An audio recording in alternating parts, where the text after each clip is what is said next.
Assalamualaikum warahmatullahi wabarakatuh. Perkenalkan, nama saya Salsabila Teguh dengan NIM 2303200038. Pada kesempatan kali ini, saya akan membahas materi yang berjudul Komunikasi dan Penyampaian Pesan Advokasi yang Efektif dalam Agribisnis. Nah, materi ini akan membahas bagaimana komunikasi dapat menjadi alat yang sangat penting dalam menyampaikan pesan-pesan advokasi kepada masyarakat, pemerintah, pelaku usaha, maupun berbagai pihak yang berkaitan dengan sektor agribisnis. Sebelum kita masuk ke pembahasan yang lebih mendalam, saya ingin mengajak teman-teman untuk membayangkan sebuah situasi yang mungkin sering kita jumpai di sekitar kita. Nah, bayangkan ada seorang petani yang telah bekerja keras selama berbulan-bulan menanam padi. Ia bangun sejak subuh, merawat tanamannya setiap hari, membeli pupuk dengan harga yang terus meningkat, dan berharap hasil panennya mampu memenuhi kebutuhan keluarganya. Namun, ketika musim panen tiba, harga gabah justru turun drastis. Pendapatan yang diperoleh tidak sebanding dengan biaya produksi yang telah dikeluarkan. Petani tersebut merasa dirugikan dan ingin menyampaikan aspirasinya kepada pemerintah agar ada kebijakan yang dapat membantu memperbaiki kondisi tersebut. Nah, pertanyaannya adalah, apakah cukup hanya dengan menyampaikan keluhan? Jawabannya tentu tidak. Keluhan yang disampaikan tanpa strategi komunikasi yang baik seringkali tidak menghasilkan perubahan yang diharapkan. Pesan yang disampaikan bisa saja tidak dipahami, tidak dianggap penting, atau bahkan tidak sampai kepada pihak yang memiliki kewenangan untuk mengambil keputusan. Nah, disinilah komunikasi memiliki peran yang sangat besar. Komunikasi bukan sekedar bicara atau menyampaikan informasi kepada orang lain. Komunikasi merupakan proses membangun pemahaman, membentuk persepsi, mempengaruhi cara berpikir seseorang, hingga akhirnya mampu mendorong lahirnya sebuah tindakan nyata. Nah, dalam kehidupan sehari-hari, kita melakukan komunikasi hampir setiap saat. Kita berbicara kepada keluarga, berdiskusi di kelas, bernegosiasi kepada teman, bahkan ketika menulis pesan singkat di media sosial. Sebenarnya, kita sedang melakukan proses komunikasi. Namun, di dalam dunia bisnis dan dunia agribisnis, komunikasi memiliki makna yang jauh lebih luas. Komunikasi menjadi jembatan antara petani dan penyuluh, antar pelaku usaha dengan konsumen, antara akademisi dengan masyarakat, bahkan antara masyarakat dengan pemerintah. Melalui komunikasi yang baik, berbagai persoalan di bidang pertanian dapat dipahami bersama dan dicari solusi yang tepat. Nah, kemudian muncul istilah advokasi. Banyak orang mengira bahwa advokasi hanya dilakukan oleh aktivis atau organisasi tertentu. Padahal sebenarnya advokasi dapat dilakukan oleh siapapun atau siapa saja yang ingin memperjuangkan sesuatu kepentingan berdasarkan data, fakta, dan tujuan yang jelas. Dalam konteks agribisnis, advokasi merupakan upaya yang dilakukan untuk mempengaruhi kebijakan, meningkatkan perhatian publik terhadap suatu permasalahan, serta mendorong berbagai pihak agar mengambil tindakan yang dapat memberikan manfaat bagi sektor pertanian dan masyarakat yang bergantung pada sektor tersebut.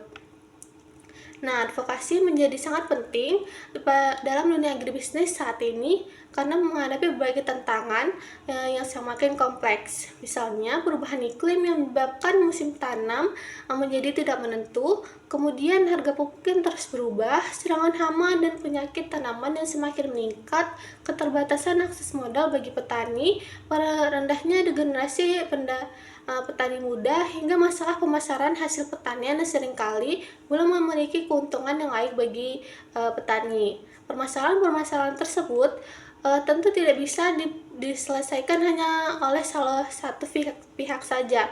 Dibutuhkan kerjasama antara pemerintah, akademisi, pelaku usaha, organisasi masyarakat, penyuluh pertanian, dan tentu saja pada para petani sendiri. Agar kerjasama tersebut dapat berjalan dengan baik, komunikasi yang efektif menjadi faktor yang sangat menentukan. Komunikasi yang baik bukan berarti berbicara dengan kalimat yang panjang atau menggunakan istilah-istilah yang sulit dipahami. Justru, komunikasi yang efektif adalah komunikasi yang mampu membuat pesan diterima, dipahami, dipercaya, kemudian mendorong audiens untuk melakukan tindakan sesuai dengan tujuan yang ingin dicapai. Sebagai contoh, apabila kita ingin mengajak masyarakat membeli produk lokal hasil pertanian, maka kita tidak cukup hanya mengatakan bahwa produk tersebut bagus. Kita perlu menjelaskan mengapa produk tersebut layak dibeli. Bagaimana kualitas produk tersebut, bagaimana manfaatnya bagi kesehatan, bagaimana pembelian produk lokal dapat meningkatkan kesejahteraan petani, serta mengapa tindakan sederhana seperti membeli hasil panen lokal dapat memberikan dampak ekonomi yang besar bagi masyarakat. Nah, artinya komunikasi harus mampu menghubungkan fakta dengan kebutuhan masyarakat. Selain itu, perkembangan teknologi juga membuat cara berkomunikasi mengalami perubahan yang sangat besar. Dahulu, informasi lebih banyak disampaikan melalui pertemuan langsung, penyuluhan lapangan, radio, ataupun surat kabar. Saat ini, media sosial menjadi salah satu sarana komunikasi yang paling banyak digunakan oleh berbagai kalangan. Nah, informasi dapat menyebar hanya dalam hitungan detik, namun di sisi lain, informasi yang salah juga dapat menyebar dengan sangat cepat. Oleh karena itu, penyampaian dan pesan advokasi harus dilakukan secara bertanggung jawab dengan menggunakan data yang benar, bahasa yang mudah dipahami, serta tujuan yang jelas. Hal tersebut Hal lain yang tidak kalah penting adalah memahami siapa audiens yang akan menerima pesan tersebut. Cara kita berbicara kepada petani tentu berbeda dengan cara kita berbicara kepada pejabat pemerintah. Cara menjelaskan kepada mahasiswa tentu juga berbeda dengan cara menjelaskan kepada masyarakat umum. Perbedaan latar belakang pendidikan, pengalaman, usia, dan kepentingan menyebabkan strategi komunikasi juga harus disesuaikan. Inilah sebabnya mengapa materi mengenai komunikasi dan penyampaian pesan advokasi menjadi sangat relevan untuk dipelajari, terutama bagi mahasiswa agribisnis. Nah, sebagai calon sarjana agribisnis, kita tidak hanya dituntut memahami teknik budidaya atau manajemen usaha tani, tapi juga harus mampu menyampaikan ide, memberikan solusi, serta mengajak berbagai pihak untuk bersama-sama mendukung kemajuan sektor pertanian. Kemampuan berbicara, berdiskusi, bernegosiasi, mempresentasikan data, hingga menyampaikan argumentasi yang logis merupakan keterampilan yang sangat dibutuhkan ketika nantinya kita akan bekerja di instansi pemerintah, perusahaan, lembaga swadaya, masyarakat, koperasi, maupun menjadi wirausaha di bidang agribisnis. Nah, melalui materi ini kita akan mempelajari bagaimana teknik komunikasi persuasif dapat digunakan dalam advokasi, bagaimana prinsip-prinsip persuasif diterapkan dalam kehidupan nyata, bagaimana menyusun pesan yang efektif agar mudah dipahami oleh masyarakat, bagaimana memilih saluran komunikasi yang sesuai dengan karakteristik audiens, serta bagaimana memanfaatkan storytelling berbasis data untuk membuat pesan menjadi lebih menarik, mudah diingat, sekaligus mampu mendorong perubahan perilaku masyarakat. Nah, harapan setelah mempelajari materi ini, kita tidak hanya memahami teori komunikasi, tapi juga mampu menerapkan secara langsung ketika menghadapi berbagai persoalan di bidang agribisnis. Nah, baik teman-teman, setelah memahami pentingnya komunikasi dan advokasi dalam sektor agribisnis, selanjutnya kita akan masuk pembahasan pertama, yaitu mengenai teknik komunikasi persuasif dalam advokasi. Bagaimana teknik tersebut bekerja, mengapa teknik ini penting, serta bagaimana penerapannya dalam kehidupan nyata di bidang agribisnis. Nah, selanjutnya adalah teknik komunikasi persuasif dalam advokasi. Setelah pada bagian sebelumnya kita membahas mengenai pentingnya komunikasi dalam dunia agribisnis, sekarang kita akan masuk pembahasan yang lebih spesifik, yaitu mengenai teknik komunikasi persuasif dalam advokasi. Bagian ini merupakan salah satu inti dari materi karena keberhasilan sebuah advokasi sangat ditentukan oleh bagaimana seseorang menyampaikan pesannya kepada orang lain. Sebelum bahas lebih jauh, kita perlu memahami terlebih dahulu apa yang dimaksud dengan komunikasi persuasif.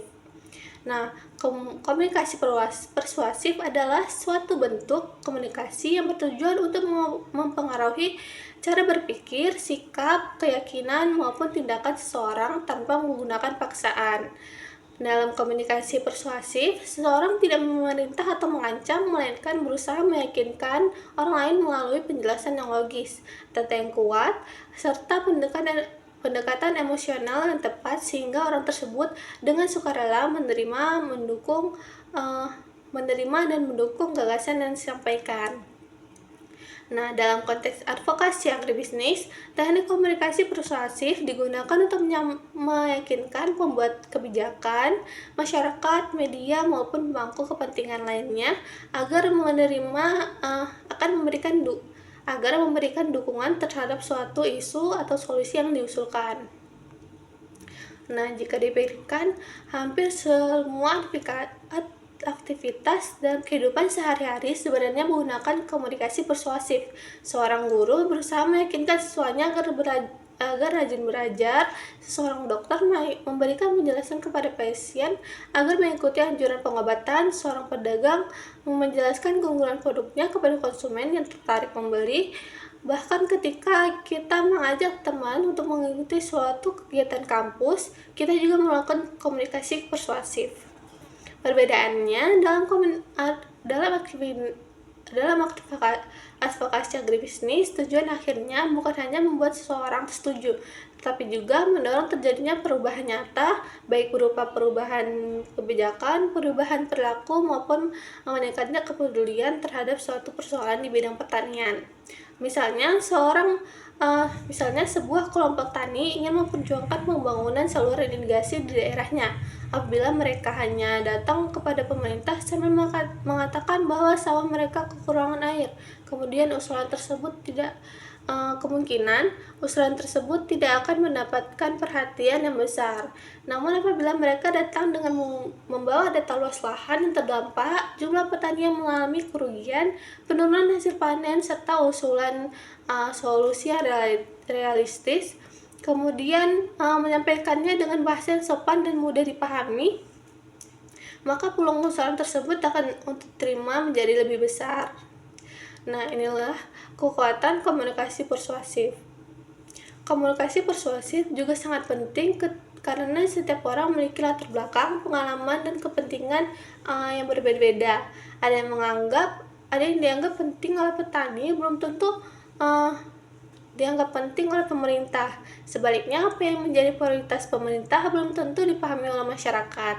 Oleh karena itu, seorang komunikator harus mampu menjembatani perbedaan tersebut melalui penyampaian pesan yang tepat. Dalam dunia agribisnis, terdapat banyak persoalan yang membutuhkan komunikasi persuasif, misalnya mengenai penggunaan pupuk yang ramah lingkungan, penerapan pertanian organik, pentingnya asuransi pertanian, perlindungan harga hasil panen, peningkatan hasil pemodalan, hingga pelestarian sumber daya alam.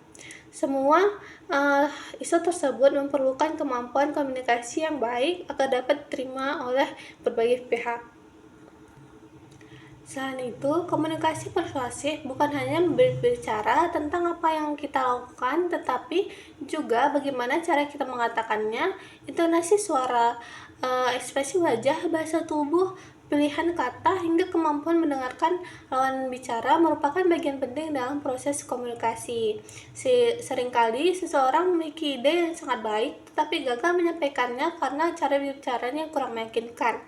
Sebaliknya, ada pula yang mampu menjelaskan suatu gagasan sederhana dengan cara yang menarik, sehingga banyak orang akhirnya mendukung gagasan tersebut. Oleh sebab itu, kemampuan berbicara di depan umum atau public speaking juga menjadi salah satu keterampilan yang mendukung komunikasi persuasif. Seorang seorang advokat di bidang agribisnis harus mampu berbicara dengan percaya diri, menyampaikan informasi secara runtun, menjaga kontak mata dengan audiens, serta menunjukkan sikap yang tenang dan profesional.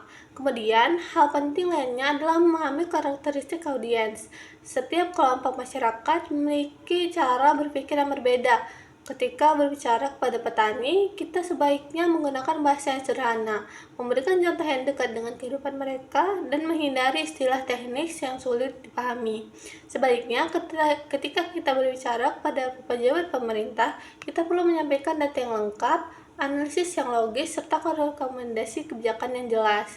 Jika audiensnya ada mahasiswa, maka penyampaian materi dapat dibuat dengan lebih interaktif dengan memberikan ilustrasi, pertanyaan maupun diskusi. Sedangkan apabila audiensnya adalah masyarakat umum, maka pesan yang harus dibuat sederhana, mungkin agar mudah dipahami oleh semua kalangan. Artinya, keberhasilan komunikasi tidak hanya bergantung pada isi pesan, tetapi juga pada kemampuan komunikator menyesuaikan pesan tersebut dengan siapa yang mendengarkannya. Komunikasi persuasif juga harus didasarkan pada kejujuran. Tujuan dari persuasi bukanlah memanipulasi orang lain, melainkan memberikan informasi yang benar sehingga mereka dapat mengambil keputusan secara sadar. Oleh karena itu, setiap data yang digunakan dalam advokasi harus dapat dipertanggungjawabkan. Sebagai contoh, apabila kita ingin menyampaikan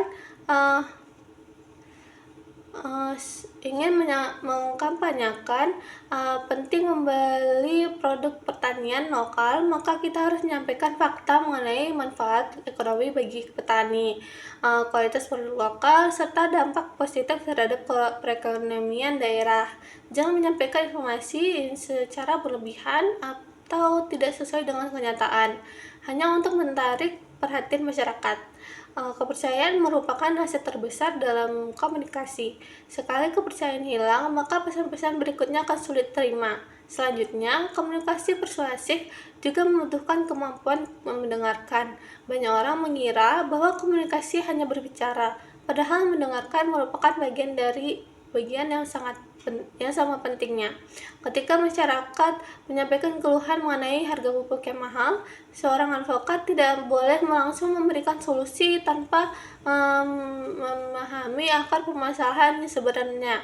Ia harus mendengarkan terlebih dahulu pengalaman para petani, memahami kondisi lapangan, kemudian memutuskan solusi berdasarkan informasi yang telah diperoleh. Dengan mendengarkan secara aktif, kita tidak hanya memperoleh informasi yang lebih lengkap, tapi juga menunjukkan rasa hormat kepada lawan bicara. Sikap seperti ini akan membuat mereka merasa dihargai, sehingga lebih terbuka untuk berdiskusi. Dengan komunikasi persuasif, empati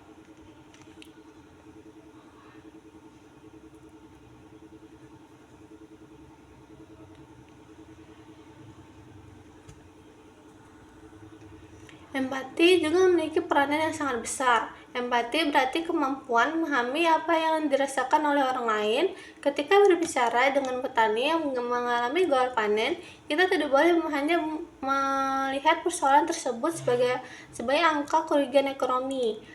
Kita juga harus memahami bagaimana kondisi tersebut mempengaruhi kehidupan keluarga mereka, pendidikan anak-anak mereka, maupun masa depan usaha tani yang mereka jalankan. Dengan menunjukkan empati, hubungan antara komunikator dan audiens akan menjadi lebih dekat. Audiens akan merasa bahwa pesan yang disampaikan benar-benar berasal dari kepedulian, bukan sekadar formalitas. Selain empati, kredibilitas juga menjadi faktor utama dalam komunikasi persuasif. Kredibilitas adalah tingkat kepercayaan audiens terhadap orang yang menyampaikan pesan. Seseorang akan lebih mudah menerima informasi apabila informasi tersebut berasal dari orang yang dianggap memiliki pengalaman, dan integritas. Nah, misalnya ketika seorang penyuluh pertanian memberikan pelatihan mengenai teknik budidaya tanaman yang lebih efisien, para petani biasanya lebih percaya apabila penyuluh tersebut mampu menunjukkan pengalaman, hasil penelitian, maupun contoh keberhasilan dari daerah lain. Begitu pula dengan advokasi. Pesan yang didukung oleh data, penelitian, dan pengalaman nyata akan lebih kuat dibandingkan dengan pendapat yang tidak memiliki dasar yang jelas. Selanjutnya, komunikasi persuasif juga harus memberikan harapan, jangan hanya menjelaskan berbagai masalah yang ada, tapi tunjukkan pula bahwa masalah tersebut uh, memiliki solusi. Sebagai contoh, ketika kita membahas dampak perubahan iklim terhadap pertanian, jangan hanya menjelaskan risiko gagal panen, jelaskan juga berbagai inovasi yang dapat dilakukan, seperti penggunaan varietas unggul, sistem irigasi yang lebih efisien, teknologi pertanian modern, serta dukungan kebijakan yang dapat membantu petani beradaptasi. Pesan yang memberikan harapan akan membuat audiens lebih termotivasi untuk mengambil tindakan dibandingkan pesan yang hanya berisi ancaman atau keluhan. Dalam era digital saat ini, komunikasi persuasif juga berkembang melalui media sosial. Banyak organisasi pertanian memanfaatkan platform digital untuk menyampaikan edukasi kepada masyarakat. Mereka membuat video pendek, infografis, artikel, maupun konten edukasi lainnya agar pesan dapat menjangkau lebih banyak orang. Namun, penggunaan media sosial juga harus dilakukan secara bijaksana. Informasi yang dibagikan harus tetap berdasarkan fakta dan tidak mengandung unsur provokasi maupun hoaks. Tujuan utama komunikasi persuasif adalah membangun kepercayaan dan menghasilkan perubahan positif, bukan menciptakan konflik di tengah masyarakat. Dari seluruh penjelasan tersebut, dapat kita pahami bahwa komunikasi persuasif bukan hanya sekedar kemampuan berbicara. Komunikasi persuasif merupakan perpaduan antar pengetahuan, keterampilan, empati, kejujuran, kemampuan mendengarkan, penggunaan data yang akurat, serta penyampaian pesan yang sesuai dengan karakteristik audiens. Apabila semua unsur tersebut terapkan dengan baik, maka proses advokasi akan menjadi jauh lebih efektif. Pesan yang disampaikan bukan hanya didengar, tapi juga dipahami dan dipercaya, dan akhirnya mampu mendorong lahirnya tindakan nyata yang memberikan manfaat bagi pembangunan sektor agribisnis. Selanjutnya adalah prinsip-prinsip persuasif dalam advokasi agribisnis. Nah, baik teman-teman, setelah kita memahami apa yang dimaksud dengan komunikasi persuasif dan mengapa komunikasi tersebut sangat penting dalam kegiatan advokasi, pada bagian ini kita akan membahas mengenai prinsip-prinsip persuasif. Prinsip-prinsip ini merupakan dasar yang dapat membantu seseorang menyampaikan pesan dengan lebih efektif sehingga mampu mempengaruhi cara berpikir, sikap, maupun tindakan audiens. Dalam materi ini terdapat 6 prinsip, yaitu reciprocity atau timbal balik, komitmen dan konsisten, bukti sosial, otoritas, kesukaan, serta kelangkaan. Sebelum membahas satu persatu, perlu dipahami bahwa persuasi bukan berarti memaksa seorang untuk mengikuti keinginan kita. Persuasi adalah seni membangun kepercayaan dan menciptakan kesediaan dari diri seseorang untuk menerima suatu gagasan. Oleh karena itu, keenam prinsip ini harus digunakan secara jujur, bertanggung jawab, dan berdasarkan fakta. Prinsip pertama adalah timbal balik atau reciprocity. Prinsip ini menjelaskan bahwa pada dasarnya manusia memiliki kecenderungan untuk membalas kebaikan yang diterimanya. Ketika seorang memperoleh bantuan, informasi, atau perhatian dari orang lain secara psikologis, ia akan merasa terdorong untuk memberikan untuk memberikan balasan yang positif. Dalam dunia agribisnis, prinsip ini diterapkan dengan memberikan manfaat terlebih dahulu kepada masyarakat atau pemangku kepentingan. Misalnya, seorang penyuluh pertanian memberikan pelatihan gratis mengenai teknik budidaya yang lebih efisien kepada kelompok tani. Ia juga membantu petani memahami cara pengendalian hama atau meningkatkan kualitas hasil panen tanpa meminta imbalan apapun. Setelah hubungan tersebut berjalan dengan baik, ketika penyuluh mengajak para petani mengikuti program yang lebih terbuka dan bersedia bekerjasama dengan karena mereka telah merasakan manfaat hubungan tersebut. Prinsip timbal balik ini merupakan menunjukkan bahwa kepercayaan tidak dapat dibangun melalui kata-kata saja, tapi juga melalui tindakan yang nyata.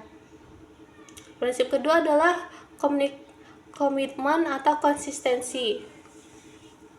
Prinsip ini yang menjelaskan bahwa seorang cenderung ingin tetap konsisten terhadap apa yang pernah ia katakan atau lakukan sebelumnya. Jika seorang telah menyatakan dukungan terhadap suatu hal, maka ia biasanya akan berusaha mempertahankan sikap tersebut.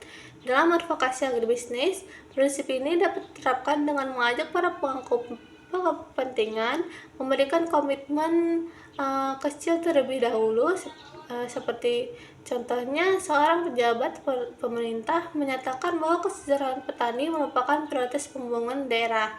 Pernyataan tersebut kemudian dapat menjadi dasar untuk mengajak pemerintah mendukung program peningkatan akses pupuk, mengintegrasi atau penyediaan pelatihan bagi petani. Karena sebelumnya telah menyatakan komitmen terhadap kesejahteraan petani, maka secara moral pemerintah akan terdorong untuk tetap konsisten dengan pernyataan tersebut. Selanjutnya adalah social proof atau bukti sosial. Prinsip ini menjelaskan bahwa manusia cenderung mengikuti tindakan yang dilakukan oleh banyak orang, terutama ketika mereka belum yakin terhadap suatu keputusan. Dengan kata lain, seseorang akan merasa lebih percaya apabila melihat bahwa banyak orang telah melakukan hal yang sama. Dalam sektor agribisnis, bukti sosial memiliki peran yang sangat besar. Misalnya, pemerintah hingga memperkenalkan penggunaan benih unggul kepada petani. Contoh lainnya adalah pemasaran produk lokal. Ketika masyarakat melihat bahwa banyak konsumen yang memberikan ulasan positif terhadap produk tersebut, mereka akan lebih yakin untuk membeli produk tersebut. Hal ini menunjukkan bahwa pengalaman orang lain dapat mempengaruhi keputusan seseorang. Prinsip berikutnya adalah authority atau otoritas. Prinsip ini menyatakan bahwa masyarakat cenderung lebih percaya kepada informasi yang disampaikan oleh orang-orang yang memiliki keahlian, pengalaman, atau kedudukan tertentu. Karena itu, dalam advokasi agribisnis, sangat penting menggunakan sumber informasi yang kredibilitas. Misalnya, ketika seorang membahas dampak perubahan iklim terhadap produksi pangan, penyampaian data dari lembaga penelitian, universitas, atau instansi pemerintah akan lebih dipercaya dibandingkan pendapat pribadi yang didukung bukti ilmiah, yang tidak didukung oleh bukti ilmiah. Begitu pula ketika seorang dosen pertanian, meneliti, atau penyuluh memberikan rekomendasi mengenai teknik budaya tertentu, masyarakat biasanya akan lebih yakin ketika mereka memandang narasumber tersebut memiliki kompetensi di bidangnya. Prinsip selanjutnya adalah liking atau kesukaan. Manusia pada umumnya lebih mudah menerima pendapat dari orang yang mereka sukai, hormati, atau anggap dekat dengan diri mereka. Oleh karena itu, hubungan yang baik menjadi salah satu fungsi keberhasilan komunikasi persuasif. Contohnya, seorang penyuluh yang sering mengunjungi petani berdiskusi langsung di lahan dan membantu mencari solusi atas berbagai permasalahan akan lebih dipercaya dibandingkan seorang yang hanya datang sesekali tanpa mengenal kondisi masyarakat. Prinsip terakhir adalah scarcity atau kelangkaan.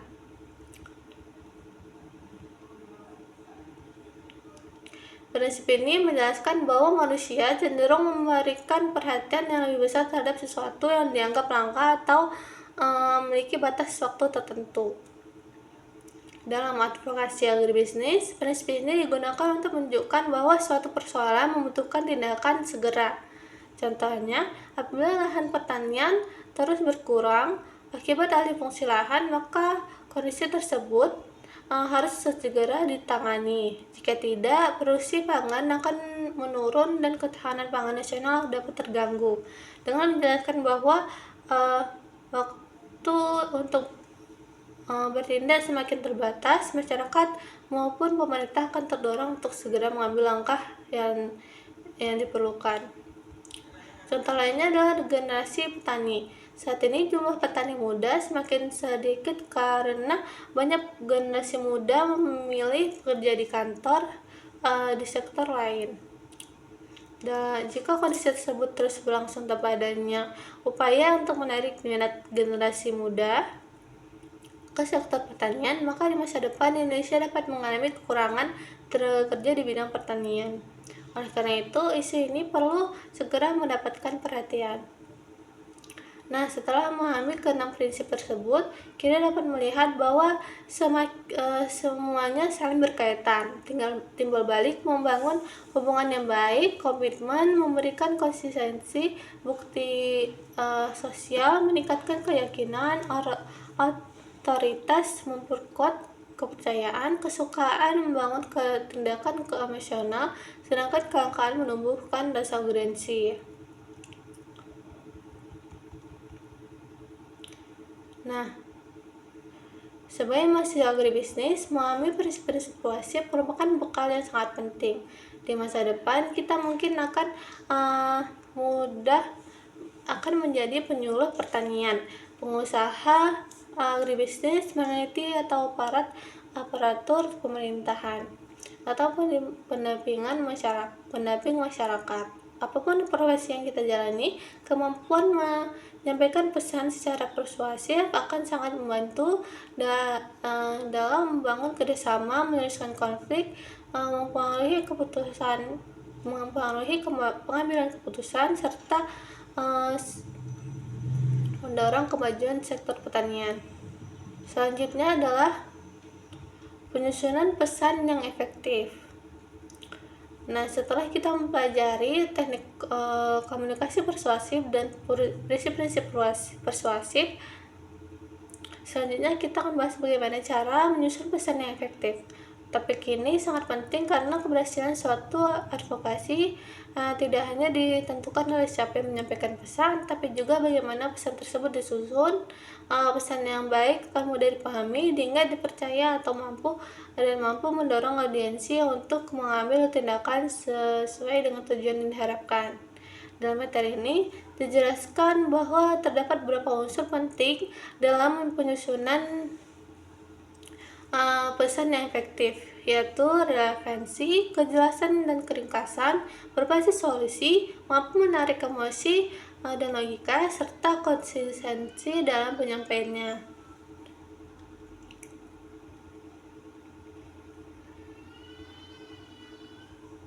Nah, hal pertama yang harus diperhatikan adalah relevansi pesan. Relevansi berarti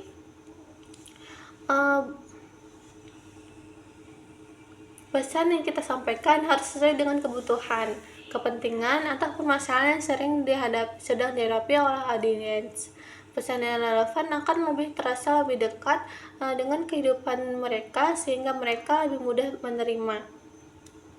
Sebagai contoh, apabila kita berbicara kepada petani padi mengenai pentingnya irigasi, maka fokus pembahasannya sebaiknya diarahkan pada manfaat irigasi terhadap hasil panen, efisiensi penggunaan air, dan peningkatan pendapatan petani. Hal tersebut tentu relevan dibandingkan membahas topik yang tidak berhubungan langsung dengan kebutuhan mereka. Sebaliknya, apabila audiensnya adalah pemerintah daerah, maka pesan difokuskan pada dampak ekonomi, peningkatan produksi pangan, penyerapan tenaga kerja, serta kontribusi sektor pertanian terhadap pembangunan daerah. Dengan demikian, setiap kelompok akan menerima pesan yang sesuai dengan kepentingan masing-masing. Hal ini menunjukkan bahwa seorang komunikator harus memahami terlebih dahulu siapa audiensnya yang akan menerima pesan. Jangan sampai kita menyampaikan materi yang sama persis kepada semua kelompok tanpa mempertimbangkan latar belakang mereka. Selanjutnya adalah jelas dan ringkas. Seringkali seorang memiliki pengetahuan yang luas, tetapi ketika menjelaskan kepada orang lain, justru menggunakan istilah-istilah yang teknik yang sulit dipahami. Akibatnya, audiens menjadi bingung dan gagal menangkap inti dari pembicaraan tersebut. Dalam advokasi agribisnis, penggunaan bahasa yang sederhana jauh lebih efektif dibandingkan menggunakan istilah yang lebih rumit. Pesan yang singkat namun jelas akan lebih mudah dipahami dan lebih mudah diingat.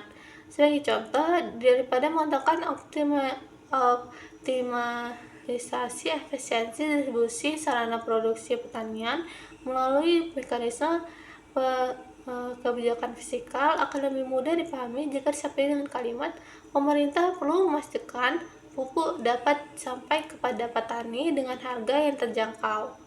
Kedua kalimat tersebut memiliki makna yang hampir sama, tapi kalimat kedua jauh lebih sederhana sehingga dapat dipahami oleh banyak orang. Selain bahasa yang sederhana, penyampaian informasi juga harus dilakukan dengan secara runtun. Mulailah dengan menjelaskan masalah yang terjadi, kemudian penyebabnya, dampaknya, dan akhirnya solusi yang ditawarkan. Pola seperti ini akan membantu audiens mengikuti alur pembahasan tanpa merasa kebingungan. Selanjutnya adalah berbasis solusi. Ini merupakan salah satu bagian terpenting dalam penyusunan pesan advokasi. Banyak orang hanya menyampaikan berbagai permasalahan tanpa memberikan jalan keluar yang baik. Padahal tujuan utama advokasi bukan hanya menunjukkan adanya masalah, tapi juga mendorong lahirnya solusi yang dapat diterapkan. Misalnya, ketika kita membahas harga pupuk yang mahal, jangan berhenti pada kalimat yang bahwa harga pupuk semakin tinggi dan memberatkan petani. Pesan akan menjadi lebih kuat apabila dilanjutkan dengan usulan solusi seperti perlunya subsidi pupuk yang lebih tepat sasaran, peningkatan pengawasan distribusi pupuk, atau pengembangan pupuk organik sebagai alternatif. Dengan demikian, dia tidak hanya mengetahui masalahnya, tapi juga memperoleh gambaran mengenai langkah yang dapat dilakukan untuk mengatasinya. Contoh lainnya adalah ketika membahas rendahnya minat generasi muda terhadap sektor pertanian. Jangan hanya menyatakan bahwa jumlah petani muda semakin sedikit. Jelaskan pula solusi yang dapat dilakukan, misalnya melalui pelatihan kewirausahaan, pemanfaatan teknologi digital, pemberian akses permodalan, atau pengembangan usaha pertanian modern yang lebih menarik bagi anak muda. Pesan yang menawarkan solusi akan memberi harapan. Audiens akan merasa bahwa setiap permasalahan memiliki jalan keluar apabila semua pihak bersedia bekerjasama. Unsur berikutnya adalah menarik emosi dan logika. Dalam komunikasi yang efektif, penggunaan data seringkali belum cukup. Sebaliknya, hanya mengandalkan cerita tanpa didukung fakta juga kurang meyakinkan. Oleh karena itu, pesan yang baik harus mampu menggabungkan unsur emosi dan rasional secara berseimbang. Sebagai contoh, kita ingin mengajak masyarakat untuk membeli produk hasil pertanian lokal. Kami mengatakan bahwa membeli produk lokal dapat meningkatkan perekonomian daerah. Informasi tersebut memang benar, tetapi mungkin belum cukup menyentuh hati masyarakat. Namun apabila kita menceritakan kisah seorang petani cabai yang harus menjual hasil panennya dengan harga yang sangat rendah sehingga kesulitan membayar pendidikan anaknya, kemudian kita menjelaskan bahwa meningkatnya konsumsi produk lokal dapat membantu meningkatkan pendapatan petani tersebut, maka pesan tersebut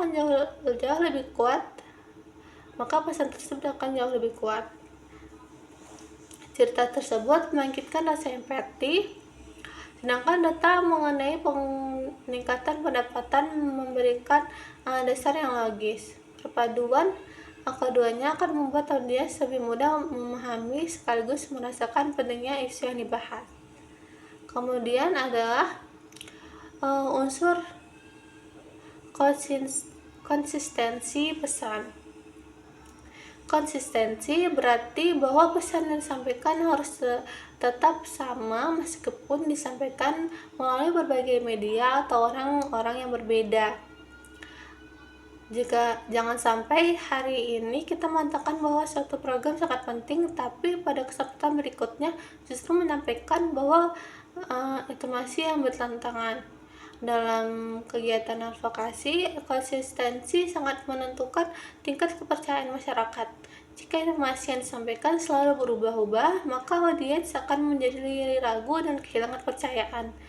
Sebagai contoh, apabila sebuah organisasi pertanian sering mengampanyakan pentingnya pertanian berkelanjutan, maka seluruh media komunikasi, baik melalui media sosial, seminar, brosur maupun wawancara di media massa, harus menyampaikan pesan yang sama. Tujuannya agar masyarakat memperoleh pemahaman yang konsisten dan tidak menimbulkan kebingungan. Selain 5 unsur tersebut, terdapat beberapa hal lain yang harus diperhatikan ketika menyusun pesan. Pertama adalah menentukan tujuan komunikasi sejak awal. Apakah tujuan kita ingin memberikan informasi, mengubah sikap, atau mengajak audiens melakukan tindakan tertentu. Dengan mengetahui tujuan tersebut, kita akan lebih mudah menentukan isi pesan yang tepat. Kedua adalah menggunakan data yang akurat dan dapat dipertanggungjawabkan. Data akan meningkatkan kredibilitas pesan sehingga audiens lebih percaya terhadap informasi yang kita sampaikan. Yang ketiga adalah memperhatikan waktu penyampaian. Pesan yang baik sekalipun akan kurang efektif apabila disampaikan pada waktu yang tidak tepat. Misalnya kampanye mengenai kesiapan menghadapi musim kemarau. Tentu lebih efektif dilakukan sebelum musim kemarau benar-benar datang. Keempat adalah menggunakan bahasa yang sopan dan menghargai audiens. Hindari kalimat yang menyalahkan, merendahkan, atau memaksa. Komunikasi yang baik adalah komunikasi yang mengajak, bukan menghakimi. Dalam dunia agribisnis, penyusunan pesan yang efektif memiliki peran yang sangat besar. Seorang penyuluh pertanian harus mampu menjelaskan inovasi baru kepada petani. Pemerintah harus mampu menyosialisasikan kebijakan pertanian kepada masyarakat. Pelaku usaha harus mampu memperkenalkan produknya kepada konsumen. Bahkan mahasiswa agribisnis ketika melakukan presentasi atau pengabdian kepada masyarakat juga membutuhkan kemampuan menyusun pesan yang baik. Oleh karena itu, kemampuan ini perlu terus dilatih. Semakin sering seseorang berbicara, berdiskusi, menulis, atau melakukan presentasi, maka kemampuan menyusun pesan juga akan semakin berkembang. Nah, dapat kita simpulkan bahwa penyusunan pesan yang efektif bukan sekedar memiliki kata-kata yang indah. Pesan yang efektif adalah pesan yang relatif, yang relevan dan dengan kebutuhan audiens, disampaikan dengan bahasa yang jelas, menawarkan solusi, mampu menyentuh emosi sekaligus logika, serta konsisten dalam setiap penyampaiannya. Apabila semua unsur tersebut dipenuhi, maka pesan advokasi akan memiliki peluang yang jauh lebih besar untuk dipahami, dipercaya, dan diwujudkan dalam tindakan nyata. Setelah memahami cara menyusun pesan efektif, Pada pembahasan berikutnya kita akan mempelajari pemilihan saluran komunikasi atau bagaimana menentukan media yang paling tepat agar pesan advokasi dapat menjangkau audiens secara maksimal, baik melalui pertemuan tatap muka, media sosial, radio, laporan maupun berbagai saluran komunikasi lainnya. Nah, selanjutnya adalah pemilihan saluran komunikasi dalam advokasi agribisnis. Setelah kita membahas bagaimana menyusun pesan efektif, langkah berikutnya adalah memilih saluran komunikasi yang tepat. Banyak orang mengira bahwa jika pesan sudah disusun dengan baik, maka pesan tersebut pasti akan berhasil. Padahal kenyataannya tidak selalu demikian. Sebuah pesan yang sangat baik sekalipun bisa menjadi kurang efektif apabila disampaikan melalui media atau saluran komunikasi yang tidak sesuai dengan karakteristik audiens. Dalam materi ini dijelaskan bahwa pemilih saluran komunikasi harus mempertimbangkan dua hal utama, yaitu siapa audiensnya yang menjadi sasaran komunikasi dan bagaimana sifat pesan yang disampaikan. Nah, hal pertama yang harus diperhatikan adalah karakteristik audiens. Setiap kelompok masyarakat memiliki kebiasaan berbeda dalam memperoleh informasi. Misalnya, generasi muda saat ini lebih sering memperoleh informasi melalui media sosial seperti Instagram, TikTok, YouTube, maupun platform digital lainnya. Mereka cenderung menyukai informasi yang disampaikan dalam bentuk video, gambar menarik, atau infografis yang mudah dipahami. Nah, sebaliknya masyarakat di desa, khususnya para petani, masih banyak yang lebih nyaman memperoleh informasi melalui pertemuan langsung, kunjungan lapangan, kelompok tani, atau siaran radio lokal. Hal ini karena komunikasi secara langsung memungkinkan mereka untuk bertanya, berdiskusi, dan memperoleh penjelasan yang lebih rinci.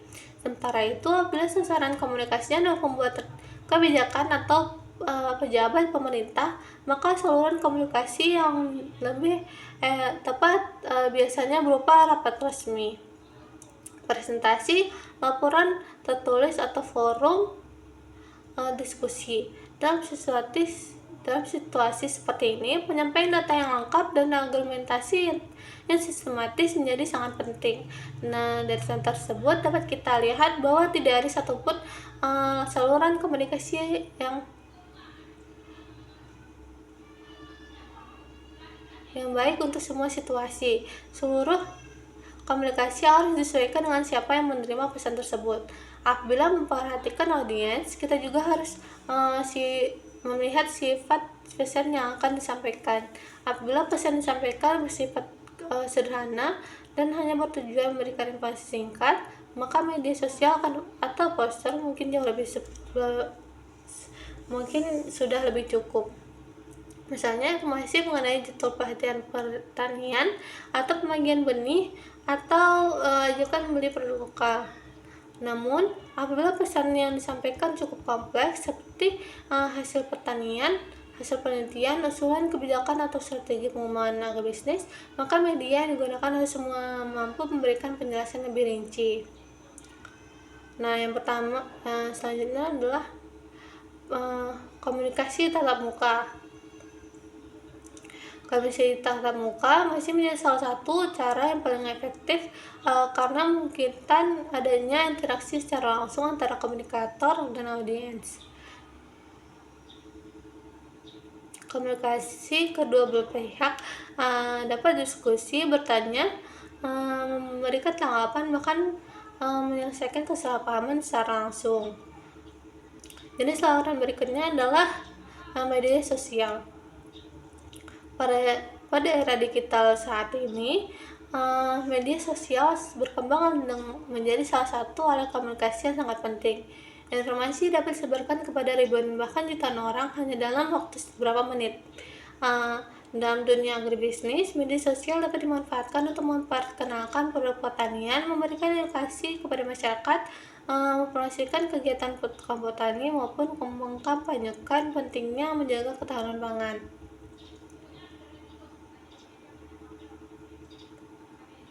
Kemudian adalah laporan atau presentasi.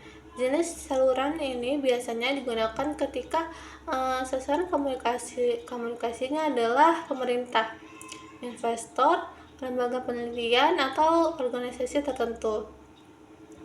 Laporan memungkinkan penyampaian informasi secara lebih rinci karena memuat data, analisis grafik maupun rekomendasi kebijakan. Contohnya, bila sebuah organisasi petani ingin mengusulkan pembangunan jaringan irigasi kepada pemerintah daerah, mereka perlu menyusun laporan yang berisi kondisi di lapangan, jumlah petani yang terdampak, luas lahan pertanian, serta manfaat ekonomi apabila usulan tersebut direalisasikan. Dengan demikian, keputusan yang diambil oleh pemerintah tidak hanya berdasarkan pendapat, tapi juga berdasarkan bukti yang jelas. Selain memiliki keahlian komunikasi, seorang komunikator juga harus mampu mengkomunikasikan ke beberapa media sekaligus. Misalnya, sebuah kampanye mengenai pentingnya konsumsi produk lokal dapat dimulai melalui media sosial untuk menarik perhatian masyarakat. Setelah itu, lakukan seminar atau penyuluhan agar masyarakat memperoleh penjelasan yang lebih lengkap. Kemudian hasil kegiatan dipublikasikan kembali melalui media massa atau jangkauan yang lebih luas. Nah, sebagai contoh, pemerintah ingin meningkatkan minat masyarakat mengonsumsi pangan lokal, maka kampanye tidak cukup dilakukan selama 1 minggu saja. Kampanye tersebut dilakukan secara terus-menerus melalui media sosial, televisi, sekolah, kegiatan masyarakat, hingga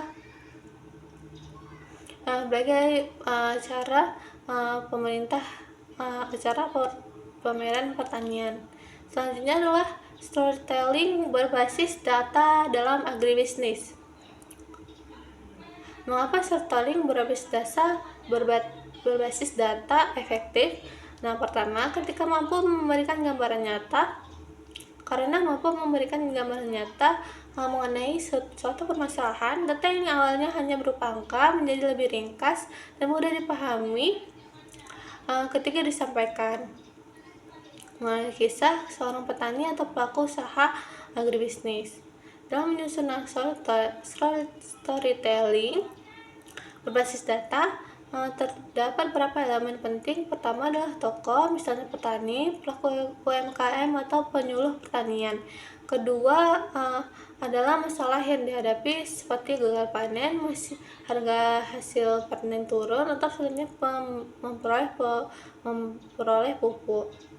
Ketiga adalah upaya untuk memperjuangkan yang dilakukan untuk mengatasi masalah tersebut. Keempat adalah solusi atau harapan yang menunjukkan hasil positif setelah adanya dukungan atau kebijakan yang efektif. Seluruh cerita tersebut harus diperkuat dengan data yang akurat agar lebih dipercaya. Nah, dapat disimpulkan bahwa storytelling berbasis data merupakan teknik komunikasi yang sangat efektif dalam advokasi agribisnis. Melalui perpaduan antara cerita dan data, pesan menjadi lebih menarik, mudah diingat, mampu membangun empati serta lebih mendorong audiens untuk mengambil tindakan. Dengan demikian, penyampaian informasi tidak hanya bersifat informatif, tapi juga mampu memberikan pengaruh yang positif. Nah, selanjutnya adalah studi kasus penerapan komunikasi dan penyampaian pesan advokasi dalam agribisnis. Setelah memahami seluruh materi mengenai komunikasi dan penyampaian pesan advokasi yang efektif, sekarang kita akan membahas sebuah studi kasus agar lebih mudah memahami penerapan teori tersebut dalam kehidupan nyata. Misalnya, di sebuah desa terdapat kelompok petani cabai yang mengalami penurunan pendapatan karena harga cabai di pasaran turun drastis saat musim panen. Akibatnya, banyak petani mengalami kerugian karena biaya produksi yang telah dikeluarkan lebih besar dibandingkan hasil penjualan. Selain itu, sebagian petani juga kesulitan mendapatkan pupuk dengan harga yang terjangkau, sehingga produktivitas tanaman ikut menurun.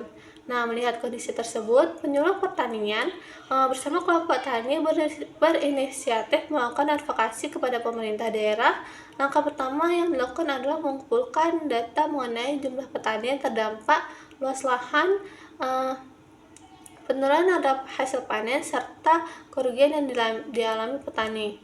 Data tersebut kemudian dilengkapi dengan wawancara langsung kepada beberapa petani untuk mengetahui kondisi yang sebenarnya di lapangan. Selanjutnya, mereka menyusun pesan advokasi yang sederhana, jelas, dan berfokus pada solusi.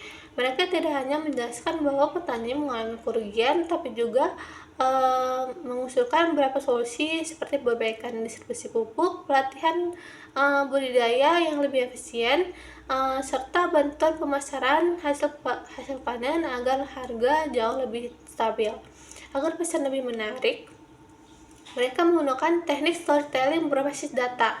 Dalam presentasinya, mereka menceritakan bagaimana pengalaman salah satu petani yang mengalami penurunan pendapatan akibat harga cabai yang terus menurun. Cerita tersebut kemudian diperkuat dengan data yang menunjukkan bahwa sebagian besar petani di desa tersebut mengalami masalah yang sama. Dengan cara ini, pemerintah tidak hanya melihat angka-angka, tapi juga mengalami dampak nyata yang dirasakan oleh masyarakat. Selain itu, melakukan pertemuan langsung dengan pemerintah, kelompok tani juga memanfaatkan media sosial untuk membagikan informasi mengenai kondisi petani dan pentingnya mendukung produk pertanian lokal. Dengan demikian, masyarakat juga mengetahui permasalahan tersebut dan memberikan dukungan kepada para petani.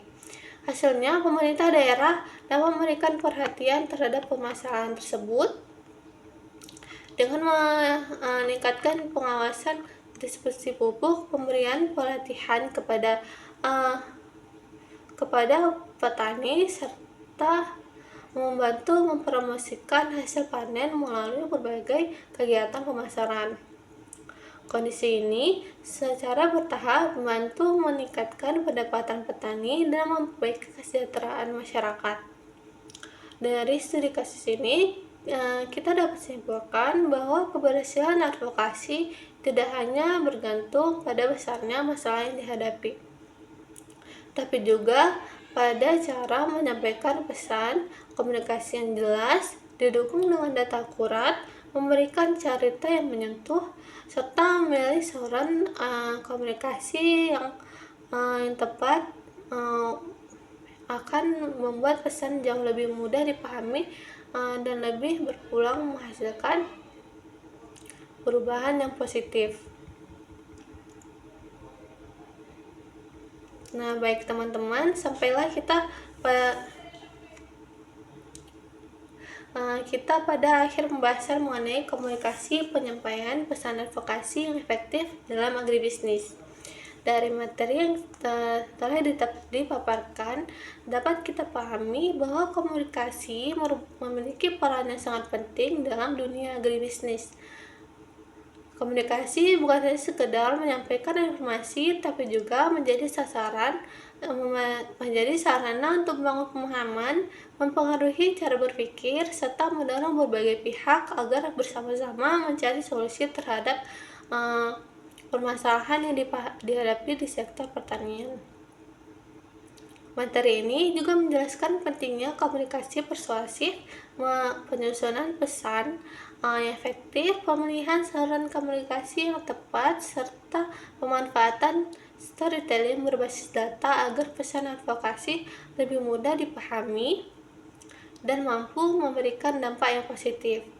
Nah, sebagai mahasiswa agribisnis, kita diharapkan tidak hanya memiliki pengetahuan tentang bidang pertanian, tetapi juga mampu berkomunikasi dengan baik kepada petani, masyarakat, pelaku usaha, maupun pemerintahan. Dengan kemampuan komunikasi yang baik, kita dapat menyampaikan ide, memberikan solusi, serta ikut berkontribusi dalam memajukan sektor pertanian di Indonesia. Kita juga sudah membahas studi kasus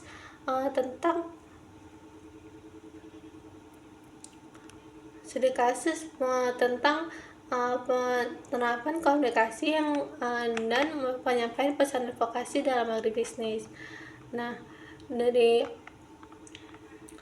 studi kasus ini dapat disimpulkan bahwa keberhasilan advokasi tidak hanya bergantung pada besarnya masalah yang dihadapi, tapi juga keberhasilan pada cara menyampaikan pesan. Komunikasi yang jelas didukung dengan data yang akurat, menggunakan cerita yang menyentuh, serta memilih saluran komunikasi yang tepat akan membuat pesan jauh lebih mudah dipahami dan lebih berpeluang menghasilkan perubahan yang positif. Dengan demikian, pemaparan materi yang saya sampaikan, semoga materi ini dapat memberikan wawasan dan bermanfaat bagi kita semua, serta dapat diterapkan dalam kehidupan sehari-hari maupun di dunia kerja nantinya. Akhir kata, saya mengucapkan atas perhatian teman-teman semuanya. Mohon maaf apabila terdapat kekurangan dalam penyampaian materi ini. Saya akhiri, wabillahi taufiq wal hidayah. Assalamualaikum warahmatullahi wabarakatuh.